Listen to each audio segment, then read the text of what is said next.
Fala, nação rubro-negra, seja bem-vindo ao nosso canal. Boa, nação, vamos acompanhar nesse momento aqui as últimas informações do Flamengo após a derrota para o Fluminense por 2-1, né? Vamos acompanhar aqui o que a imprensa está falando do Flamengo após essa derrota. E também vamos acompanhar as últimas informações da contratação do Paquetá. Tem muitos jornalistas aí metendo pau no Flamengo. Será que são antes? Ou será que estão falando a verdade? Vamos acompanhar aqui, deixa sua opinião aqui embaixo nos comentários, tá bom?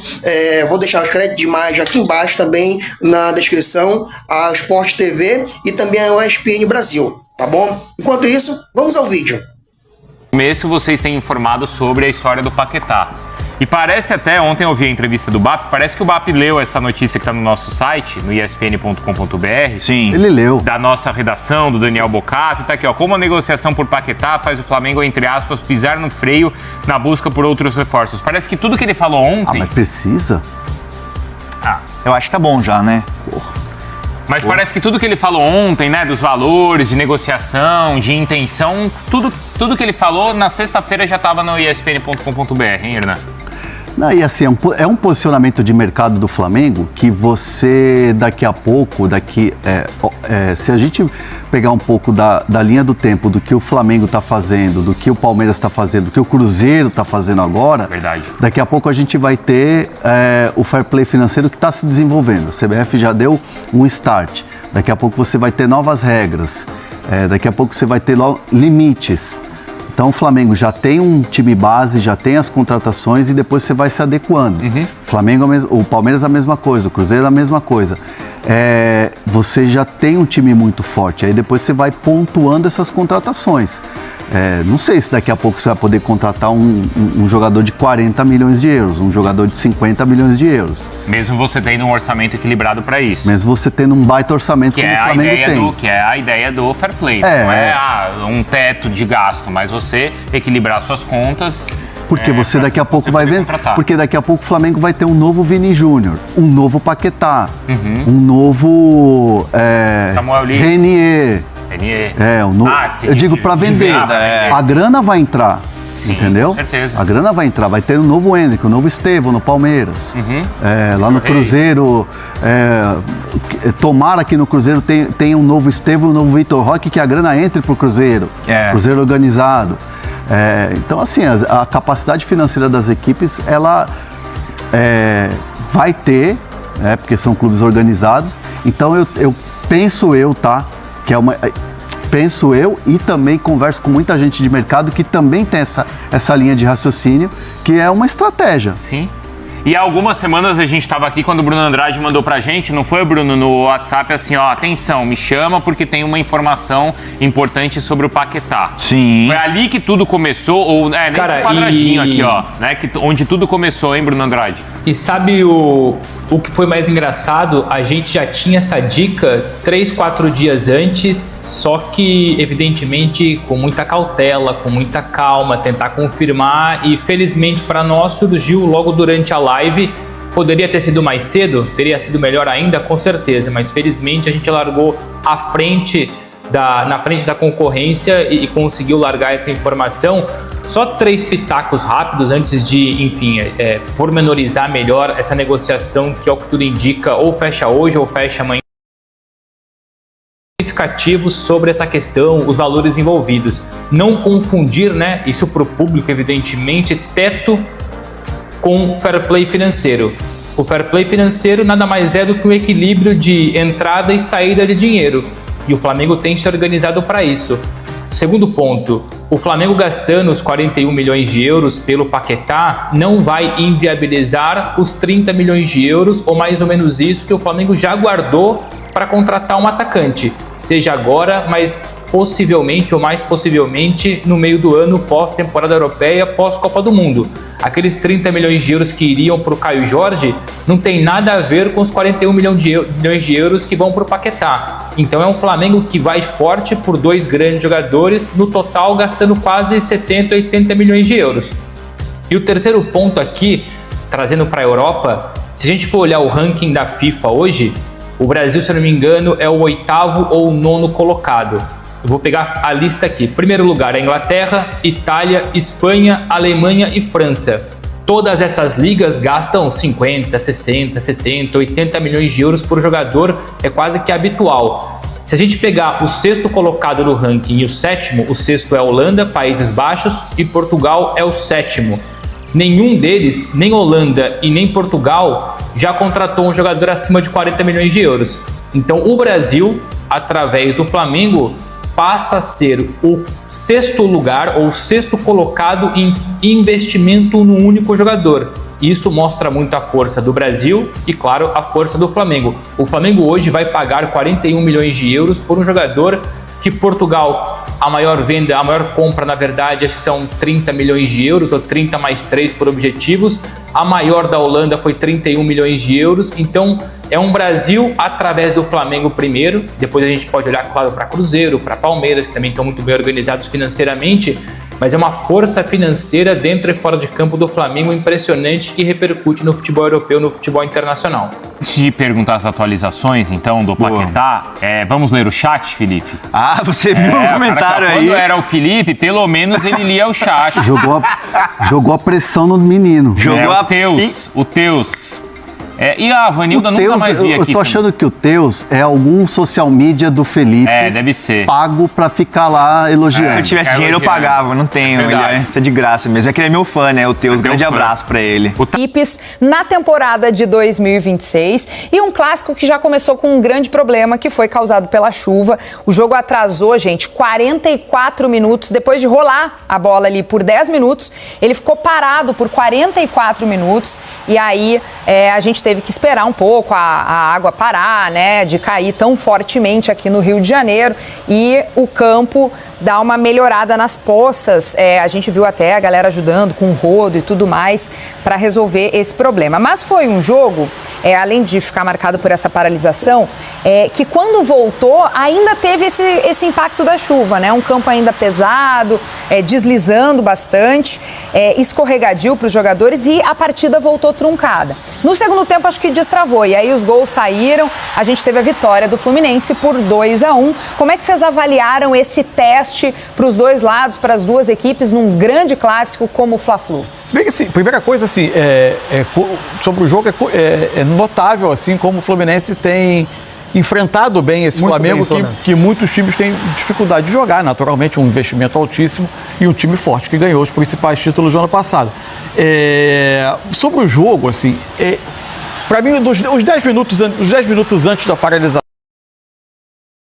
úteis sob o ponto de vista de avaliação. Não tem como, né? O campo já estava em condição ruim. Encharcado. E na volta, rapidamente, eu acho que aí já ganha condição de jogo. Tá aí o lance do gol do Fluminense que começa num erro do Léo Ortiz, numa saída de bola, coisa rara, inclusive, de acontecer. Eu acho que o jogo, quase todo ele, foi bastante equilibrado, sim.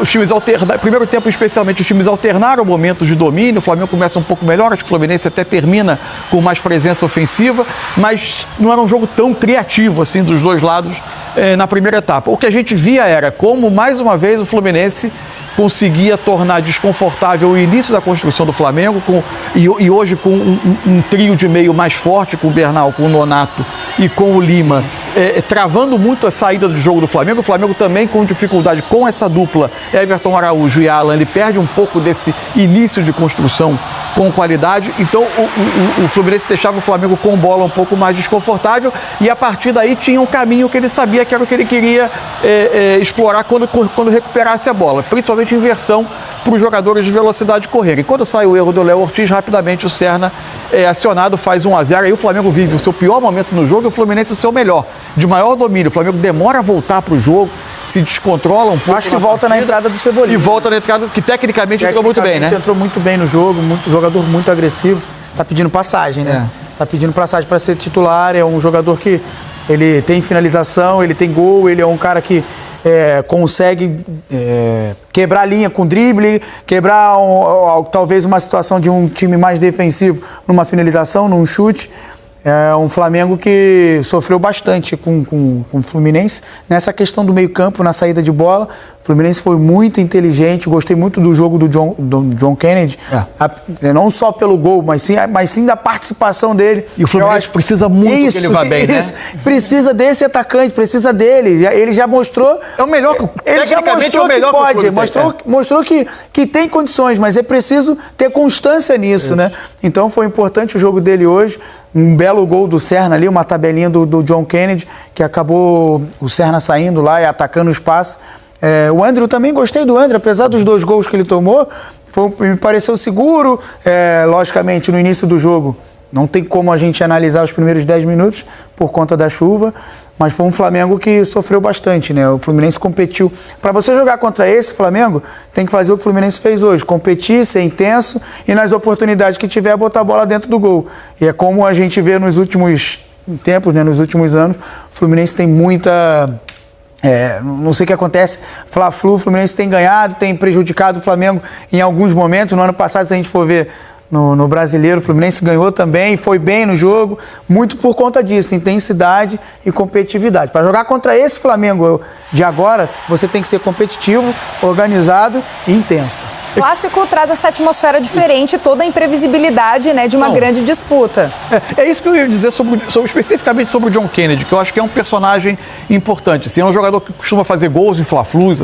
Agora, não adianta ele ser esse jogador que aparece em Fla-Flus, onde todo mundo, inclusive ele, tem uma mobilização diferente, uma preparação, e ele não conseguir, numa temporada, manter a constância. A questão da carreira dele é constância. O talento, todo mundo sabe que ele tem, né? Ele mostrou em diversas circunstâncias, muito desafiadoras, algumas delas. Até quando o Fluminense foi jogar o Mundial de Clubes, enfrentou, foi ao Al-Ahly e depois Manchester City. Ele teve impacto quando entrou, inclusive no jogo contra o Manchester City, foi 4-0, que o Fluminense perdeu, mas ele, individualmente, diante de uma marcação difícil, dava para...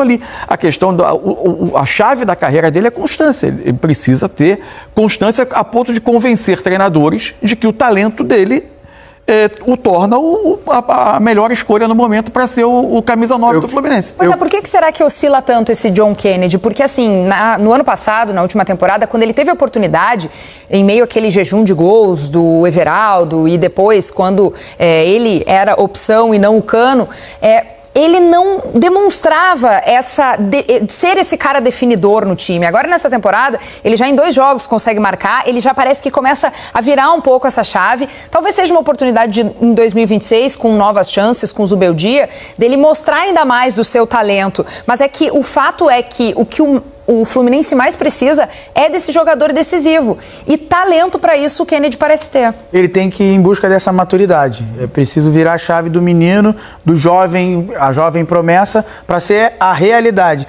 E para você ser realidade, você precisa de constância. Precisa ser esse jogador que não entrega gols todos os jogos, porque ninguém é máquina para entregar gol todos os jogos.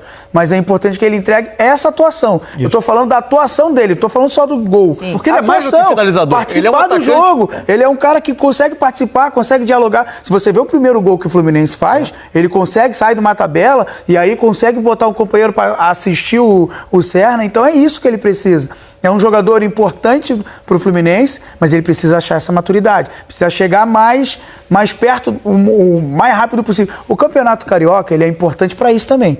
O jogador ganhar confiança, o jogador fazer gols, o jogador se sentir importante, mas é importante que o Campeonato Brasileiro começa já. Essa constância vai ser muito importante ele ter no Campeonato Brasileiro. E aí, se o Fluminense está no mercado procurando 9, ele tem esse 9.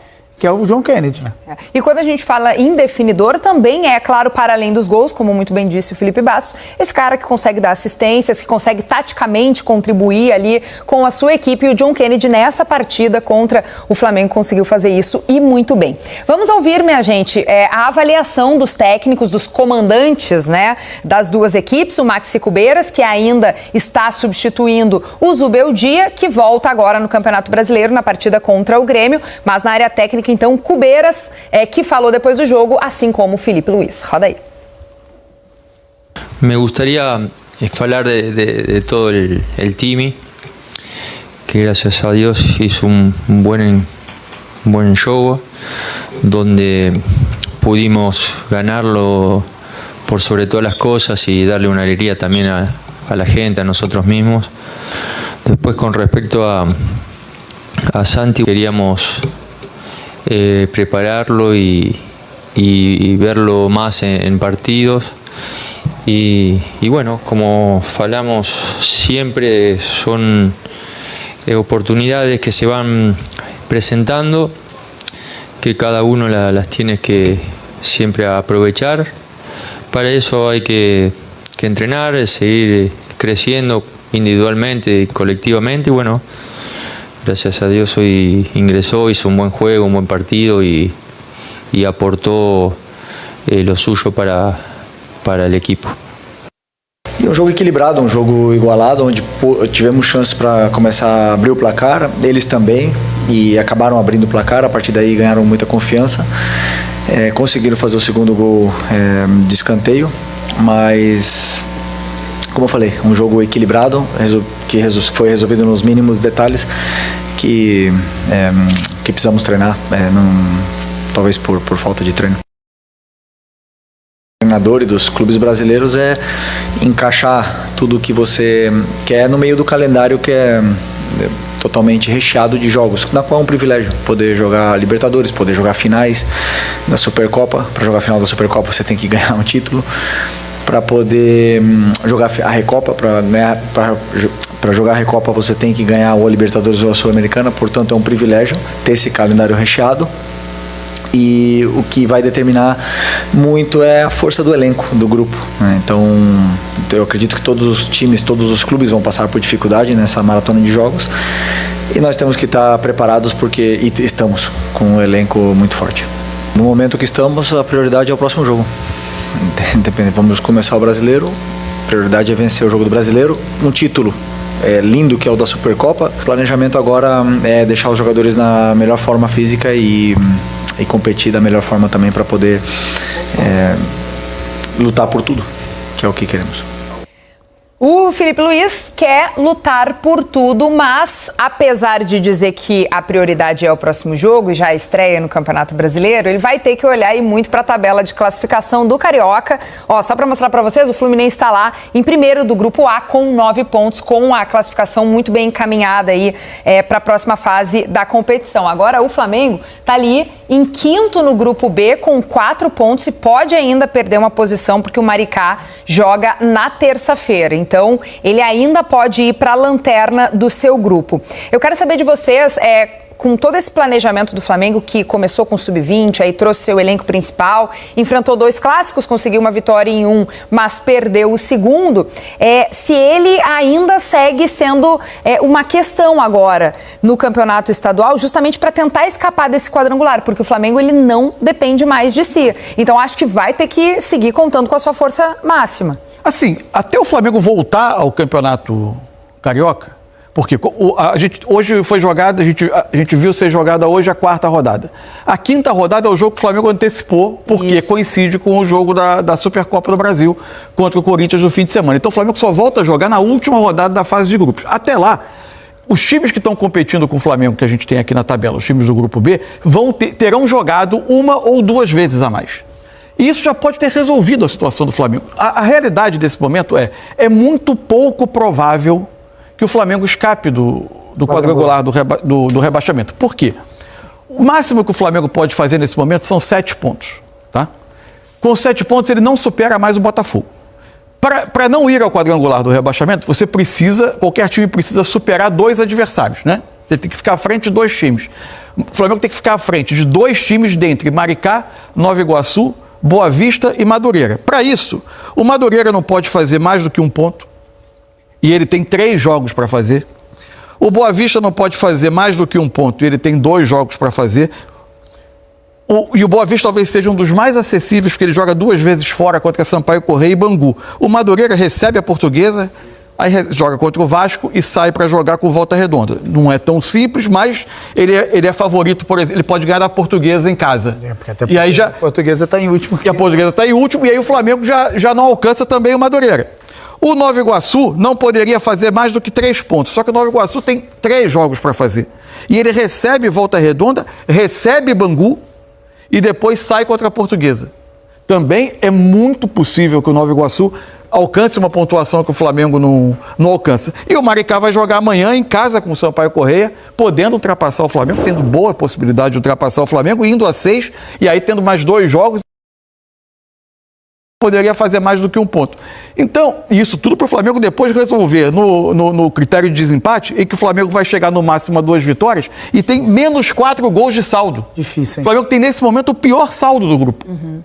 Então, assim, matematicamente, é muito improvável que o Flamengo se livre. Se o Flamengo chegar na última rodada sem chance de sair, em tese, pelo menos é um jogo a menos para ele disputar com a equipe principal. Porque aí ele vai para o quadrangular mesmo, não tem por que enfrentar o Sampaio Corrêa com a sua equipe titular. Se tiver aí a chance de decidir, imagino que ele vai tentar jogar, colocar os jogadores em campo para tentar evitar o dano maior, que são 6 jogos num quadrangular, que já vai ser Campeonato Brasileiro adentro, não tem data disponível. É isso que porque o Campeonato Brasileiro começa. Como é que você bota mais 6 jogos dentro de Campeonato Brasileiro, a Supercopa, que vai ser só um jogo, né, obviamente, mas dentro de um Campeonato Brasileiro, como é que você bota mais 6 jogos para um time que é o atual campeão brasileiro? Assim, e aí tem uma coisa que eu sei que é impopular, mas eu fiz uma observação sobre os regulamentos dos campeonatos estaduais, campeonatos que inclusive a gente aqui transmite, no momento do ano que os times ainda não estão preparados,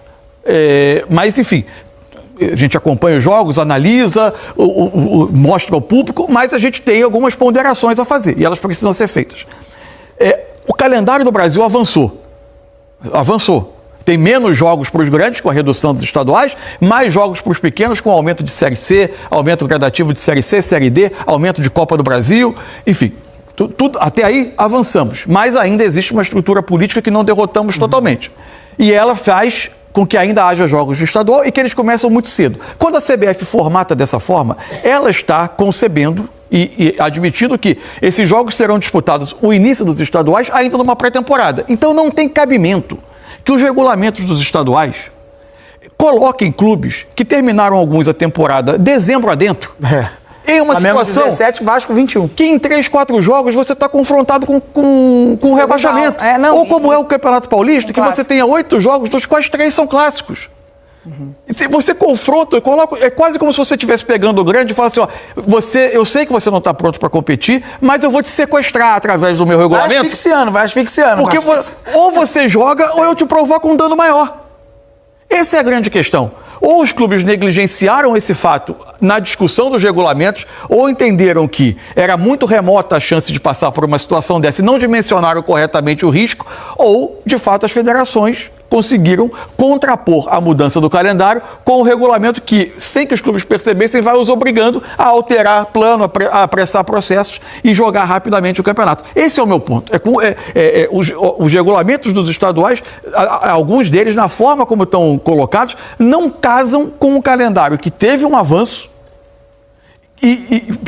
para que tenha menos datas, jogos em pré-temporada, para você jogar mesmo com sub-20, com jogadores mais jovens e aos poucos ir colocando os titulares, mas com esse grau de urgência que o regulamento provoca, isso cria situações como tem cabimento. O Palmeiras está, seja o Palmeiras, o São Paulo está disputando, está se vendo as voltas do rebaixamento, o campeão da Libertadores e do Brasileiro, há 50 dias atrás, por causa de 3 rodadas do campeonato, ser obrigado a jogar 6 rodadas de um quadrangular contra o rebaixamento no Carioca. Isso não tem o menor cabimento.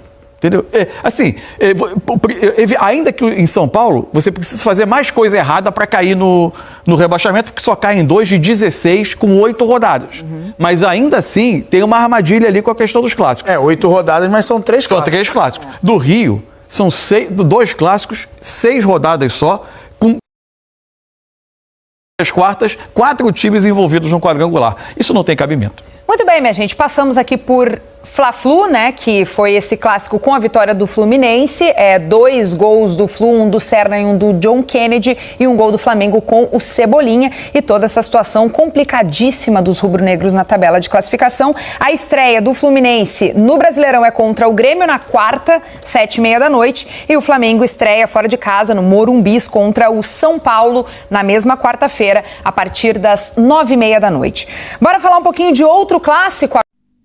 Boa, nação. Então tá aí a opinião dos comentaristas, comentando sobre essa derrota do Flamengo, né? Cara, a grande verdade é que ficou bem complicado após a derrota de ontem no Campeonato Carioca, né? Ontem, na verdade, o Flamengo jogou muito mal e o meio-campo do Flamengo não existiu. Fica complicado esperar alguma coisa quando está em campo Everton Araújo e Alan, né? Pô, o Everton Araújo, cara, na minha opinião, já esse ano já tem que pegar o beco, porque o cara não ajuda no ataque e nem ajuda na defesa. O cara é muito pesado, só faz andar em campo, né? E também, quando recebe a bola, a todo momento recua a bola, em nenhum momento ele tenta encontrar um passe para encontrar um companheiro para fazer o gol. Todo momento pega a bola, recua, né? Aí fica complicado, cara, né?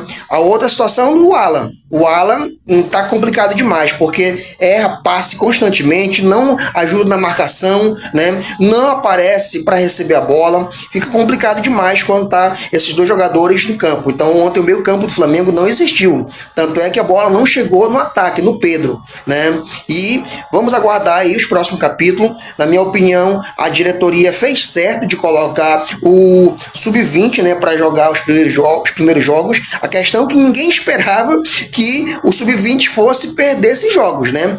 A diretoria colocou Sub-20 porque no ano passado o time jogou super bem, cara, o Sub-20. Né? Ninguém esperava que fosse jogar tão mal como jogou. Mas acontece, né? Bom, vou ficando por aqui, vou continuar acompanhando a notícia do Mengão, tá bom? Daqui a pouco eu vou trazer mais informação e também eu vou continuar acompanhando essa situação do Paquetá. Surgiu qualquer novidade dessa contratação do Paquetá, eu vou trazer aqui pro nosso canal, tá bom? Então, se você quer ficar atualizado na notícia, se inscreva no nosso canal. Clica aqui embaixo no botão inscreva-se, é de graça, você não paga nada, tá bom? Dê essa força aí, essa moral. E também deixa eu pedir na humildade, pedir esse favor, clique no botão hypar, tá bom? Aqui embaixo. E também no botão curtir. Isso você vai ajudar bastante o nosso canal, tá? Então daqui a pouco eu vou trazer mais informação aqui pro nosso canal. Forte abraço, até mais.